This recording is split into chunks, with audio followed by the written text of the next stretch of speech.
Greetings, you all history lovers. Welcome back to another episode of History of Revolution. It's really great to have you with us again. I am so thrilled to be back. We have an absolutely massive topic today. We really do. So imagine, if you will, a moment in modern history. The president of a nuclear-armed, globally dominant superpower is he's so utterly terrified of his own citizens that he secretly boards a helicopter. Yeah, he just literally flees his own country. Exactly. He flies off, tells his generals that the entire government has fallen, and literally says the game is up. It sounds totally made up, like a scene from some dystopian movie. Right. But that actually happened. That was French President Charles de Gaulle. Today, we're pointing our lens at the year that made him run. We are taking a massive deep dive into the monumental, just world-altering year of 1968. It's genuinely one of the most fascinating crossroads in the entire 20th century. If you look at a historical timeline, 1968 stands out like this massive, glowing red beacon. Yeah, it really does. Because it's the specific moment when the unquestioned stability of the post-World War II era just shattered. It broke into a million pieces. And to guide us through this deep dive, we're digging into a really rich stack of sources today. We are pulling exclusively from historical analyses and articles published by In Defense of Marxism. Right, which is the theoretical organ of the Revolutionary Communist International. Exactly. Now, our mission today is to break down these explosive events for you, the listener, even if you're completely new to world history or Marxist theory. We want to connect the dots globally. We really do. Now, a quick note. We are impartially reporting on the content provided in these sources. We aren't taking any sides ourselves. Right. We're just conveying the ideas contained in the original source material. Exactly. But to do that properly, the hosts must maintain a strong Marxist analytical perspective throughout this deep dive, as that's exactly what the sources provide. So we'll be exploring their critiques of capitalism, imperialism, and Stalinism, using only the facts from this specific material. So we're going to show how working-class movements shook the foundations of both Western capitalism and Eastern Stalinism at the exact same time. Which is such a crucial undertaking. Because, the mainstream historical narrative usually reduces 1968 to just a montage of hippies. Yeah, peace signs, some countercultural music. Yeah. Maybe a few student sit-ins. Exactly. But these sources offer a very rigorous Marxist lens. They argue that beneath all those cultural shifts, 1968 was a story of immense, raw working-class power. Near revolutions that threatened the whole global economic order. But to really grasp why it was such a profound shock, we have to set the stage. We need to understand the world leading up to that explosion. Right, because you don't get an explosion without a massive buildup of pressure first. Precisely. So to connect this to the bigger picture, let's look at the 2 decades right after World War II. Okay, what was going on then? Well, it was characterized by this unprecedented economic upswing in the West, a period of massive reconstruction. Right, so capitalist economies in the U.S., Britain, France, West Germany, they were booming. Absolutely booming. Industries were expanding rapidly, employment was generally really high, and the living standards for a significant portion of the working class were visibly rising. It was that era of the white picket fence, right? Exactly. The mass-produced car in every driveway, the television in every living room. And because of that boom, our sources point out that a very specific ideology took hold. Yeah, there was this overwhelming sense of permanence. The ruling classes truly believed they had conquered the boom and bust cycle of capitalism forever. Right. And there was this widespread belief, promoted by mainstream academics and even people who called themselves leftists, that the working class had basically been bought off. Yes. The specific term they constantly threw around was bourgeoisified. Bourgeoisified. Meaning what exactly? Meaning middle class. The argument was that because workers now had refrigerators and cars, they had fundamentally adopted a middle-class mindset. So they thought class struggle was just over. Completely over. They wrote endless papers arguing that revolution was this outdated 19th century concept. Yeah. They honestly believed that the fundamental contradictions of capitalism, the inequalities that Karl Marx had analyzed, were magically solved by modern economic management. I'm trying to think of how to visualize this concept for you. The best analogy I can come up with to describe capitalist society leading up to 1968 is a pressure cooker. Oh, I like that. Yeah, if you've ever used one, On the outside, sitting on the stove, it looks incredibly stable, thick, heavy metal, totally quiet. It looks completely safe and contained. That is a perfect analogy for the Marxist view of this period. Because underneath that thick metal lid, the heat is on high. The pressure of exploitation, the quiet violence of the assembly line, the stark inequality. It's all constantly, silently building up inside the pot. Right. But the academics and politicians are only looking at the outside of the pot. They're tapping the metal saying, look how peaceful it is. We've solved the historical problem of boiling water. Exactly. But the physics of the situation, or the underlying socioeconomic realities here, dictate that the pressure has to blow eventually. And 1968 was the year the lid blew off. So it wasn't an anomaly then? Not at all. The Marxist analysis emphasizes this wasn't some random accident. It was the direct dialectical result of that post-war boom. How so? Well, capitalism hadn't resolved its inner contradictions, it just masked them. And ironically, by expanding industry so massively, it actually created a larger, more powerful working class than had ever existed. So the pressure inside the cooker was exponentially higher than in the 1920s or 30s. Exactly. All right, let's move from that grand illusion of perfect stability directly to the country where it shattered the most dramatically. Let's travel to France, May 1968. What's truly fascinating here is how the events in France actually began. It often confuses people. Because they didn't start in the factories, right? No, the first cracks in the system didn't come from the industrial workers. They started in the universities. It began as student protests. I'm looking at the timeline from our sources. It escalated around May 3rd when authorities shut down the Sorbonne University in Paris. Right, and then reached a fever pitch on May 10th, the night of the barricades. And the students were protesting rigid regulations, overcrowding, and broader anti-imperialist issues like the Vietnam War. But the French state's response, it was just pure violence. Unadulterated violence. They sent in the heavily armed riot police, the CRS, to ruthlessly crush these students. Beating unarmed teenagers, tear-gassing neighborhoods. They treated the student quarters of Paris like an occupied war zone. But this is where the Marxist framework from our sources, specifically Alan Wood's, provides such crucial insight. Right, about why students move first. Yes. Woods points out that youth and students act as a barometer for society. A barometer, let's unpack that. A barometer measures atmospheric pressure. It tells you when the weather is about to change violently. Exactly. In strict Marxist terms, students don't have the structural power to stop the capitalist economy. Right, they don't run the power plants or drive the trains. So a student strike alone is just an annoyance to the ruling class. However, youth are highly sensitive to the unseen pressures and injustices brewing deep in society. Because they aren't bogged down by the daily grind of wage labor yet. Precisely. They have the space to articulate these frustrations first. So when the barometer drops, when youth take to the streets in massive numbers, you know a storm is coming from the broader working class. The student protests were the early warning system that the pressure cooker was at its absolute physical limit. And wow, did the storm come? Because the mainstream academics assumed the blue-collar workers would just sit back, drink a beer, and watch the college kids get beaten up on the news. They really thought the workers would side with the police or just stay apathetic. But the sources show that is absolutely not what happened. The immense police violence against the youth actually sparked a wave of revulsion among the French working class. Because these students weren't abstract entities. They were the sons, daughters, nieces, and nephews of the working class. And the workers had their own deep grievances anyway. Exactly. The boom brought refrigerators, sure, but it also brought grueling inflation, stagnant wages, and just exhausting speed-ups on the assembly line. Plus a very rigid authoritarian management style. So the student struggle acted as a catalyst. The workers came out in massive, overwhelming support. We need to pause and emphasize the sheer scale of this.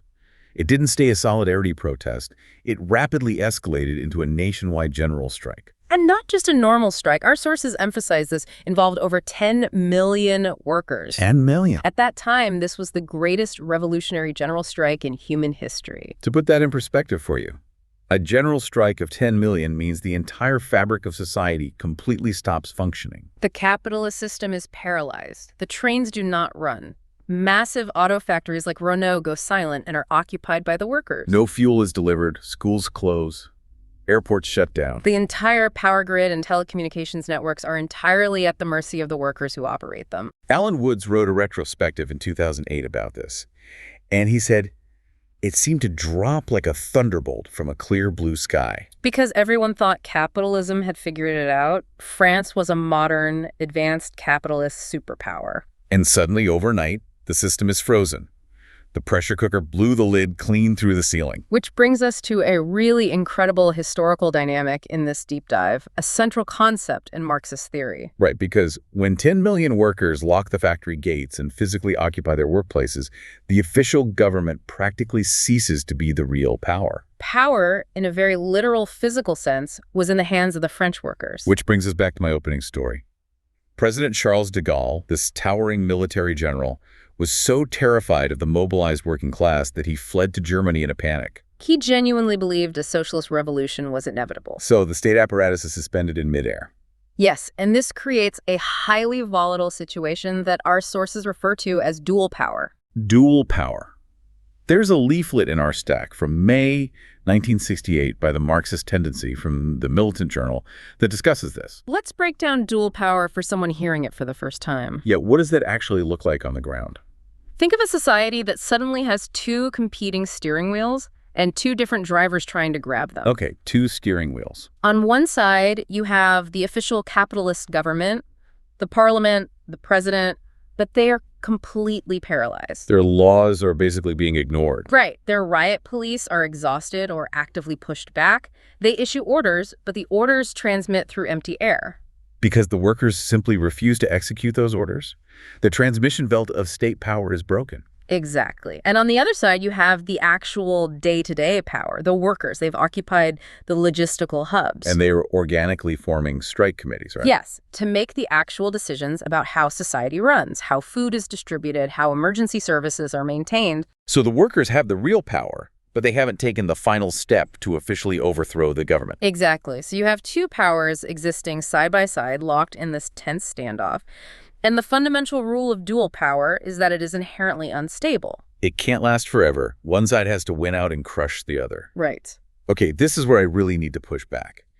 If the workers had the real power and the president fled thinking he lost, why didn't the workers win? That is the million-dollar question. Why isn't France a socialist republic today? What went wrong? To understand this failure, we rely on the analysis of Ted Grant, a prominent Marxist theoretician writing right in the heat of July and August 1968. And the later reflections of Jerome Metellus in our sources, too. Yes. And the simple, harsh answer they provide is this. The workers were betrayed. Betrayed by who? By their own official leadership. Wow. The workers were instinctively moving toward transforming society. But the leadership of the French Communist Party, the CP, and the massive CGT trade union played a scandalous, treacherous role. Hold on, I'm struggling with that. The Communist Party, the organization theoretically dedicated to leading a workers' revolution, actively sabotaged a general strike. I know, it sounds completely counterintuitive. It completely contradicts their stated purpose. Why on earth would they do that? You have to apply the Marxist analysis of what the French CP actually was at that time. They were not operating as a genuine revolutionary party. They were under Stalinist influence. Heavily. What? Almost entirely under the influence of the Soviet Union. Okay, what does Stalinist influence actually mean for a French factory worker in 1968? Were the leaders taking phone orders from Moscow? It's more about ideological and bureaucratic alignment. The ruling bureaucracy in Moscow, led by Leonid Brezhnev, did not want a successful, genuine socialist revolution in Western Europe. But wouldn't Moscow want the capitalist West to fall? Wasn't that the whole point of the Cold War? You would think so from a superficial perspective. But the Marxist sources argue the Stalinist bureaucracy's primary goal was maintaining their own power and privileges inside the Soviet bloc. A thriving democratic worker state in France would be a disaster for them. It would instantly highlight the oppressive, heavily censored nature of the Stalinist regime in Russia. Oh, I see. If the Russian workers saw the French running a democratic socialist society, with free speech and workers' councils? then the Russian workers would inevitably rise up to overthrow their own bureaucratic dictators. Exactly. So Moscow, and by extension the French CP leadership, actively feared a successful revolution in France more than they feared de Gaulle. Wow, that is a massive paradigm shift. They sabotaged their own constituents to protect the geopolitical status quo. Yes.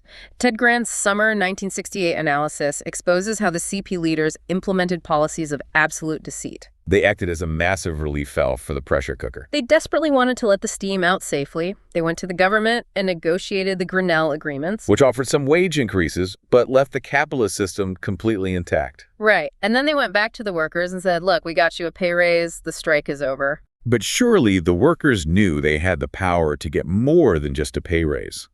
Many did. When the union leaders first presented the agreements at the massive Renault factories, the workers booed them off the stage.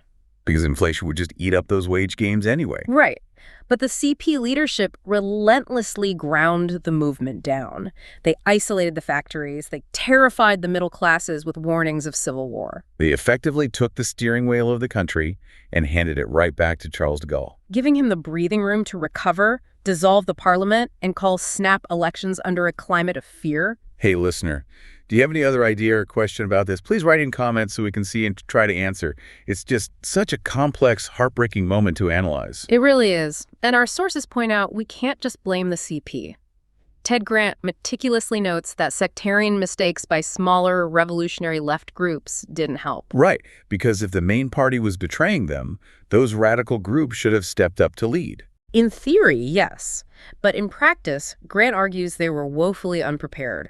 They were too isolated, or they used incredibly dense academic jargon. Which just doesn't connect with millions of ordinary, newly radicalized workers looking for a serious alternative. They failed to provide clear, patient leadership when the workers were begging for it. So, without a genuine revolutionary party, the movement exhausted itself. The pressure cooker let off its steam, and de Gaulle clamped the heavy lid firmly back down. Exactly. The French May demonstrates the immense structural power of the working class, but also the absolute life-or-death necessity of having a prepared leadership. Now, what's crucial to understand as we expand our lens is that capitalism and imperialism are global systems. A crisis in one area inevitably ripples worldwide. The pressure cooker wasn't just whistling in Paris. The heat was turned up everywhere. Yes, all over the world. So we're moving from the barricades of France to a factory in Britain and a plaza in Mexico to see these systemic pressures erupting in completely different contexts.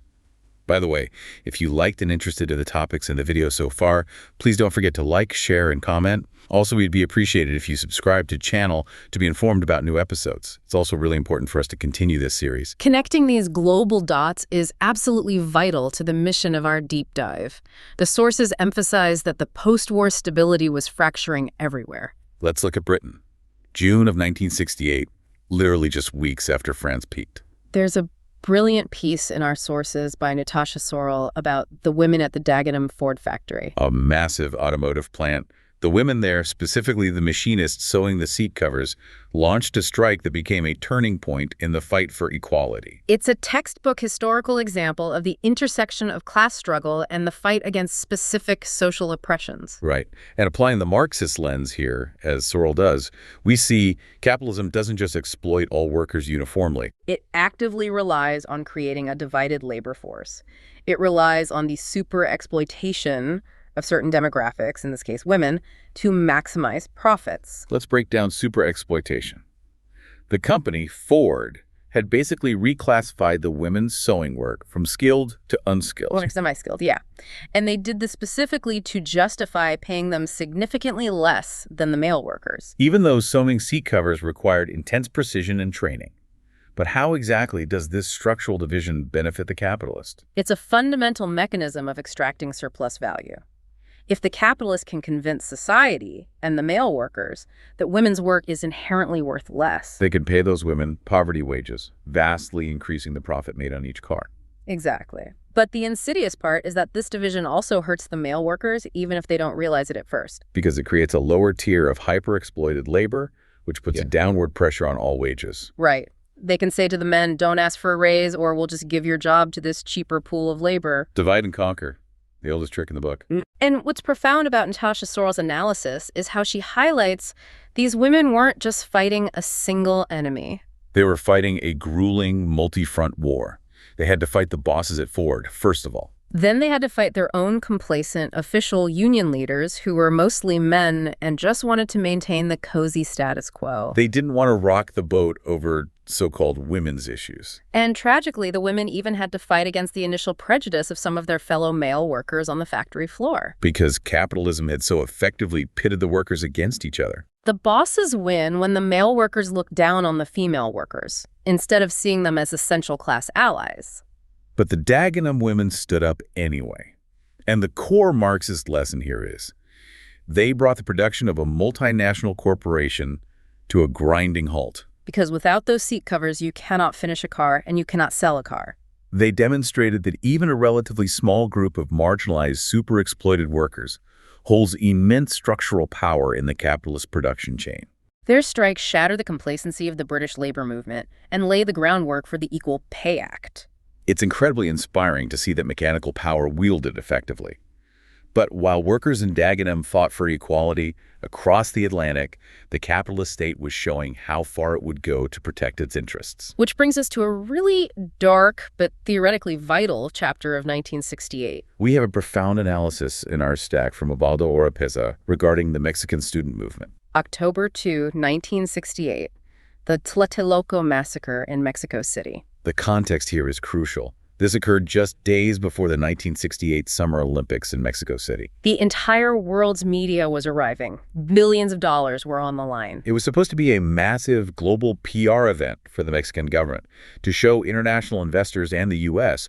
that Mexico was a modern, stable capitalist power. Safely integrated into the global market. But once again, the youth acted as the societal barometer. Mexican students, inspired by the global wave of protests, had been mobilizing for months against the suffocating authoritarianism of the ruling PRI party. Against extreme economic inequality and lack of democratic rights. The pressure cooker in Mexico was whistling loudly. And the government's response was not negotiation. It was pure state violence.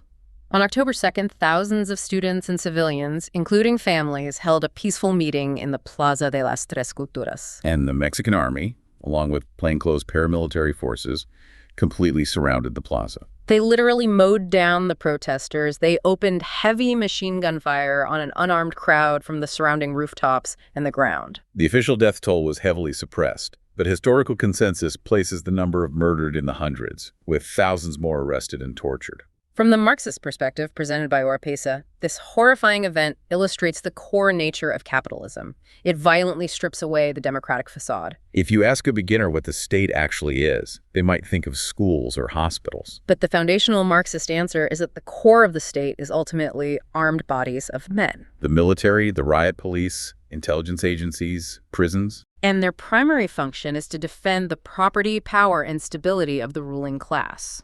So when that power is fundamentally threatened, especially during a high-stakes PR event like the Olympics, the state completely drops the mask of democracy. Ubaldo Oropeza connects this local violence directly to the broader mechanics of global imperialism. The Mexican government, heavily backed by U.S. imperialism, was absolutely terrified that movements would disrupt their lucrative integration into the global market. They didn't just use violence.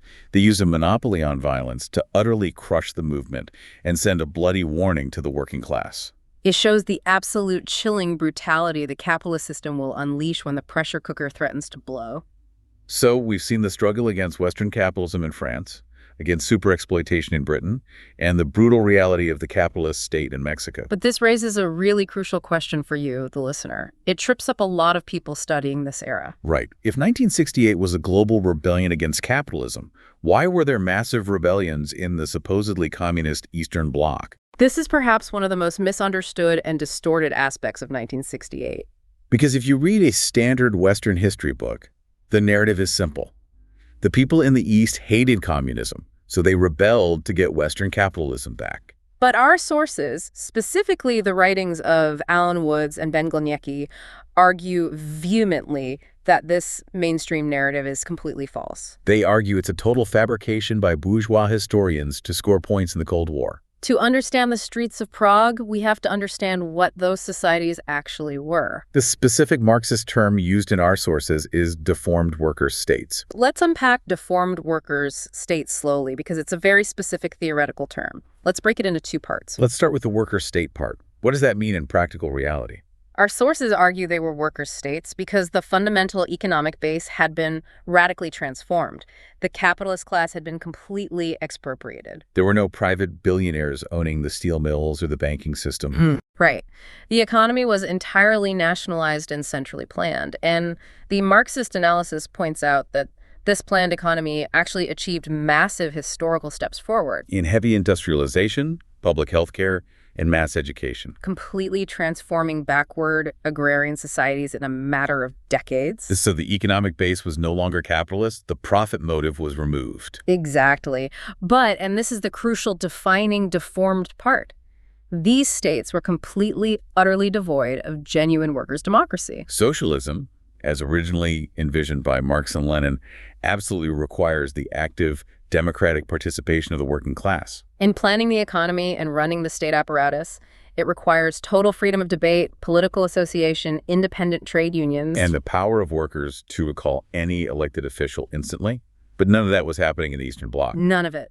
Instead of democratic control from below, these states were totally controlled from above by massive, parasitic Stalinist bureaucracies. These bureaucrats, like Brezhnev in Russia, didn't privately own the factories. They couldn't pass them down to their children like a CEO, but they controlled them entirely. They paid themselves huge secret salaries, had luxury shops, and maintained their grip through brutal totalitarian suppression of dissent. If we go back to our analogies, it's like having a highly efficient, incredibly powerful engine in the planned economy. But the steering wheel is controlled by a blindfolded, terrified, heavily armed driver who will shoot any passenger who tries to give directions. That is a brilliant way to conceptualize it. The sources use an organic analogy. A planned economy needs democracy in the exact same way that the human body needs oxygen. Without the constant democratic input and local knowledge of the millions of workers, a centrally planned economy eventually suffocates. It collapses under the crushing weight of bureaucratic mismanagement and extreme inefficiency. You end up with factories producing millions of left shoes and no right shoes because a bureaucrat hit a quota target on paper. And that suffocating lack of oxygen brings us directly to Czechoslovakia in the spring of 1968, the Prague Spring. How did the pressure cooker blow in a deformed worker state? Interestingly, the initial mechanics were very similar to France. The first spark came from the intelligentsia, the barometer. It began with a highly charged session of the Czechoslovak Writers' Union. They passed a resolution bravely supporting the dissident Soviet author Alexander Solzhenitsyn, who was protesting the soul-crushing state censorship of literature. It was a crack in the bureaucratic ice. And because the society was so starved of oxygen, that crack widened incredibly fast. The Czech workers and youth were incredibly frustrated with the stagnant economy and constant surveillance. The movement rapidly snowballed from a literary protest into a massive societal awakening. The leader of the Communist Party, Alexander Dubček, was essentially forced by this pressure to introduce sweeping reforms. A program he famously called Socialism with a Human Face. The reforms were dramatic. He lifted state censorship, and overnight there was an explosion of democratic debate. But more importantly, the workers started moving. They formed independent workers' councils in the factories, demanding a say in management. The youth were debating politics openly. The entire society was waking up, breathing in the oxygen of democracy. But the Stalinist bureaucracy in Moscow, led by Brezhnev, could not tolerate this oxygen. Just like they feared the French workers setting a good example, they were terrified democratic socialism in Czechoslovakia would cross the borders. They feared it would spread to Poland, East Germany, and ultimately the Soviet Union itself, inspiring Russian workers to overthrow them. So when Dubček couldn't put the lid back on the pressure cooker, what was Moscow's brutal response? Overwhelming military force. On August 20th, 1968, Russian and Allied Warsaw Pact troops launched a massive surprise invasion. Hundreds of thousands of troops and thousands of tanks rolled into Prague to physically crush the democratic movement. It's an incredibly heartbreaking historical image. Unarmed students and workers surrounding Soviet tanks, trying to argue with the bewildered Russian soldiers. But here is where the Marxist analysis completely destroys the mainstream narrative. The people standing in the streets facing down tanks were not chanting for Ronald Reagan. They were not demanding the privatization of their factories or a return to Western capitalism. Not at all. And the proof is in the primary sources. There is a powerful, historically defining quote that was widely chanted and painted on the walls. Alan Woods highlights it prominently. The crowds chanted, "Lenin, wake up, Brezhnev has gone mad." Lenin, wake up, Brezhnev has gone mad.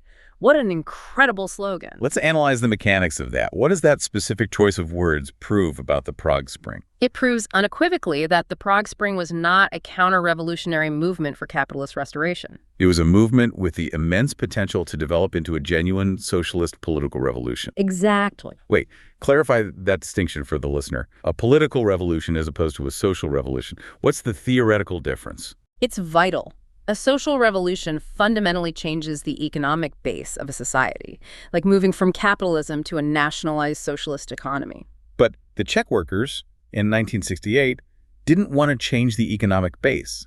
They liked the nationalized planned economy. They knew it brought them out of poverty. They did not want to return to capitalist exploitation. So they didn't need a social revolution. Right. What they desperately wanted and needed was a political revolution. They wanted to decisively remove the parasitic superstructure, the Stalinist bureaucracy. Smash the totalitarian state apparatus, the secret police, and replace them with democratic workers' councils. They wanted to keep the planned economy but give it the oxygen of democracy. So by chanting Lenin Wake Up, they were demanding a return to the democratic internationalist ideals of Lenin and the early Russian Revolution, Freeing themselves entirely from the oppressive grip of Brezhnev. So when bourgeois liberals write books claiming the Prague Spring was a pro-capitalist movement, our sources argue they are completely distorting history. They're literally stealing the historical valor of the Czech working class to prop up capitalist ideology. And when modern-day Stalinist apologists slander the movement as a CIA plot or a fascist uprising, They are telling a blatant lie to cover up the crimes of the Soviet bureaucracy. the rigorous Marxist view presented today restores the true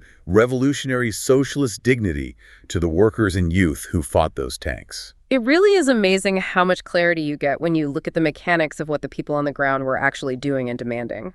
Now, moving into the final section of our deep dive, we have to look at the broader aftermath. Because the calendar turning to 1969 didn't magically stop the momentum. You don't just put the heavy lid back on a blown pressure cooker and pretend the explosion never happened. The structural heat of capitalism was still on. The genie was out of the bottle. The sources emphasize that 1968 was merely the opening shots of a prolonged period of intense global class struggle. That would violently shake the world well into the late 1970s. And our sources point specifically to Italy as a prime example of these ripples. We have detailed discussions from the World School Sessions, led by Claudio Bellotti and Fred Weston, analyzing the Italian hot autumn of 1969. The hot autumn. The immense radical energy of the French May spilled directly over the Alps into Italy the very next year. It saw massive, sustained militant labor strikes and profound social movements. Millions of Italian workers in the heavy industrial north, in massive factories like Pirelli tires and Fiat automobiles, went on a sustained offensive. And reading Bellotti and Weston's analysis, this wasn't just polite union contract negotiations over a few cents an hour.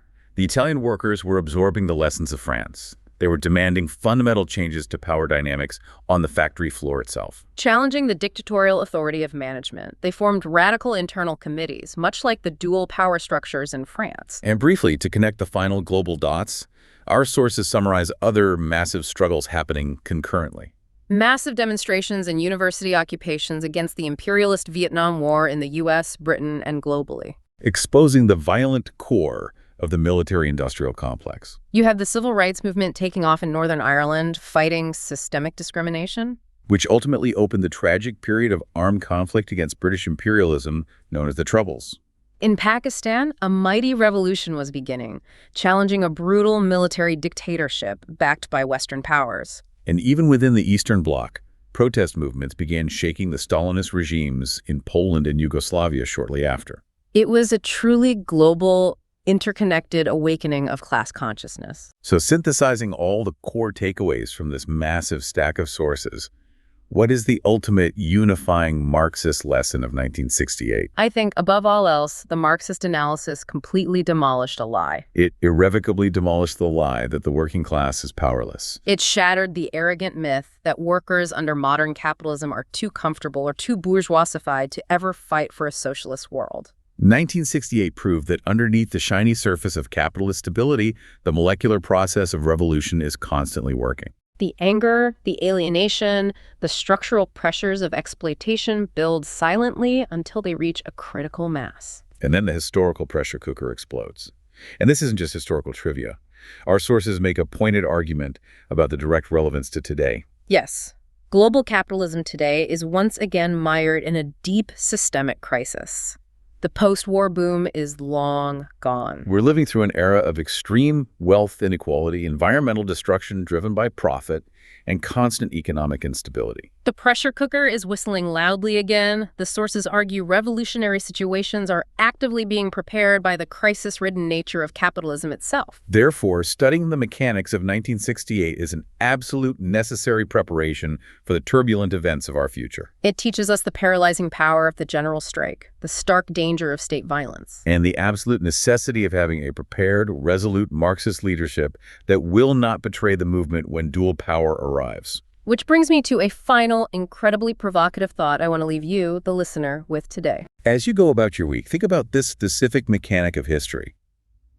In 1968, there was no internet. No smartphones, no social media, no instant global communication. And yet, relying on landlines, printed leaflets, and word of mouth, 10 million French workers managed to organically organize. They physically occupied their massive factories and utterly paralyzed a nuclear-armed capitalist superpower in mere weeks. At the exact same time, using those same rudimentary tools, students and workers from Mexico City to Prague shook their own heavily armed governments to their foundations. It is a stunning, undeniable testament to the organic structural power of the working class at the point of production. Exactly. So if the working class possessed that kind of inherent, world-stopping power back then, imagine the sheer, unstoppable potential of a globally united, historically informed, and digitally connected working class today. I think we've covered a lot of ground today. And here's the solid place to finish the episode. Thank you for tuning in. Please don't forget to like, share, and comment. You can check the link in the description to listen to the full History of Revolution podcast playlist. We're grateful you're here. Take care until next time.